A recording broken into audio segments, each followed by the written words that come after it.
When I look at Africa, many questions come to mind. Many times I ask myself, what would happen if Mwalimu were to rise up and see what is happening? Many times I ask myself, what would happen if Kwame Nkrumah and Patrice Emery Lumumba were to rise up and see what is happening?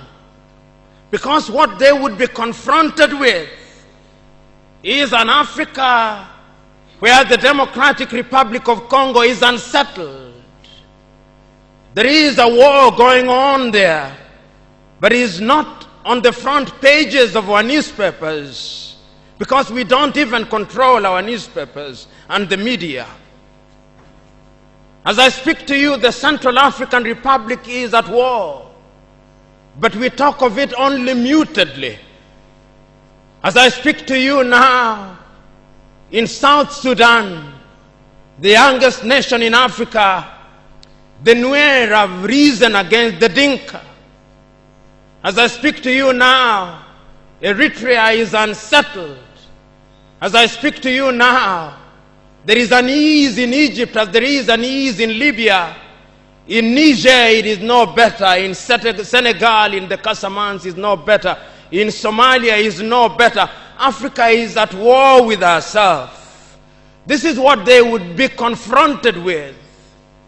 They would be confronted with an Africa which statisticians and romantic economists say is growing, but which in truth is stagnated. That is the Africa that they would be confronted with.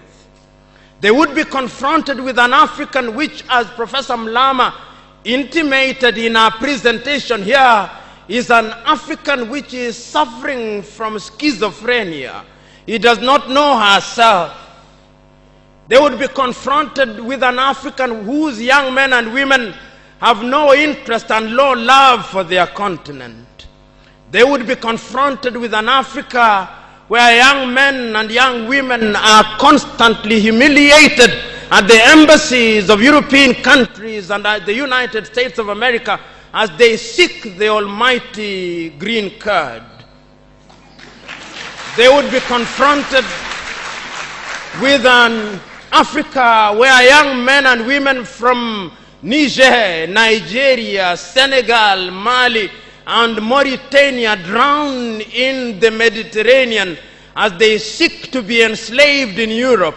This time round, Africans are not wailing and kicking as they are being taken away to be enslaved. They are being seen wailing and kicking as they seek to be enslaved in Europe and America. This is the tragedy of Africa.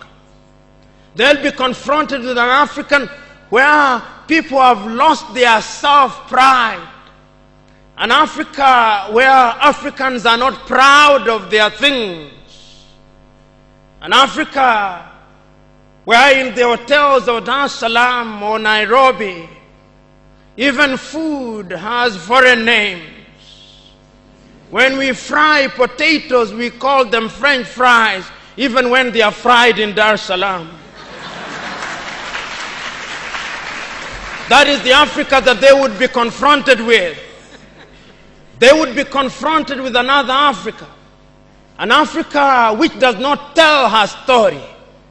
An Africa whose story is told by Europe and America, the CNN, Radio Deutsche Welle, Radio France.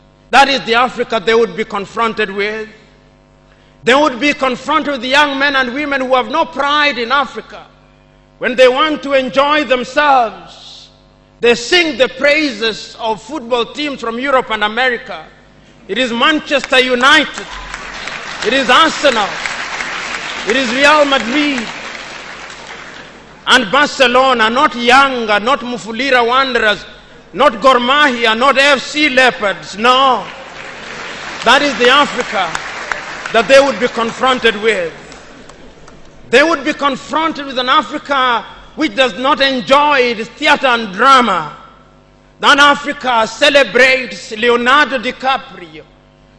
It celebrates Angelina Jolie and Brad Pitt. The Africa does not celebrate Genevieve Naji of Nigeria or Rita Dominic or Lou Jacobs of Nigeria, it does not celebrate Bongowood or Nollywood or Riverwood. It celebrates Hollywood. That is the Africa with which they would be confronted.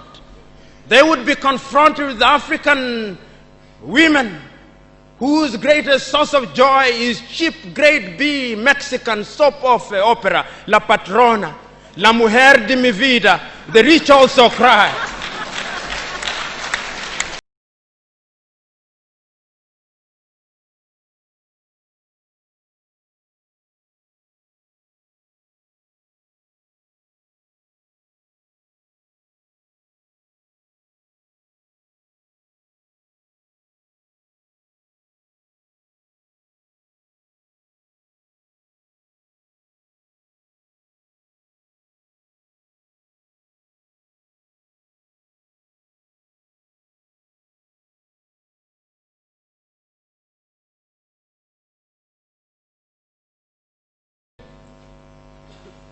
We have universities in their numbers. Tanzania has universities including Dar es Salaam. Nairobi has universities, as indeed Kampala, as indeed South Africa, Johannesburg. We have all these universities. We have engineers. But our roads are not being made by Tanzanian civil engineers.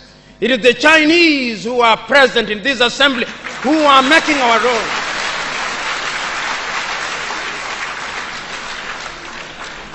So we have engineers who cannot even make roads. We have doctors whom we have trained. But when we are sick, particularly if we are of the political class, depending on who colonized you, if you are colonized by the United Kingdom, you rush to London. If you are colonized by the French, you rush to Paris. If you are colonized by the Portuguese, you rush to Lisbon. And if you are colonized by the Spaniards, you rush to Madrid, Spain. And recently, because the Asians are beginning to get their act together, we run to India. And very lately, because the Arabs are also beginning to get their act together, we run to Dubai. Notwithstanding that we have the Kenyatta hostels of this country, the Muhimbilis of Tanzania, the Chris Hani Baragwanaths of South Africa, and the Mama Yemos of Kinshasa in Zaire or the Democratic Republic of Congo, but we have no faith in our doctors. In the area of education, we also don't have faith. Our political class introduced something that they call free education, but it's free indeed, free of knowledge.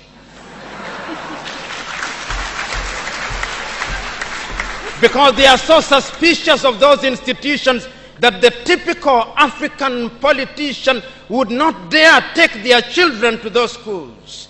Their children will be educated in the British system, in the American system, so that when they graduate, they go to the United Kingdom, to the United States. Not that there is anything wrong with those institutions, but the agenda is wrong because our leaders long lost the script and ought to be described for who they are, our misleaders.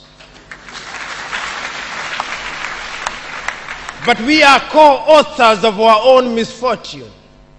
Whenever we are given an opportunity to elect our leaders, we are given a blank check. And if you permit me a little latitude, and if you give me a blank check, and you allow me to analogize, and you say that I'm given the blank check to buy a Mercedes Benz, what we do is that when we are called upon, having been so empowered, we buy what one calls a tuk-tuk from India and expect it to behave like a Mercedes Benz. How does that happen? Because what we do is to elect thieves. We elect hyenas to take care of goats, and when the goats are consumed, we wonder why.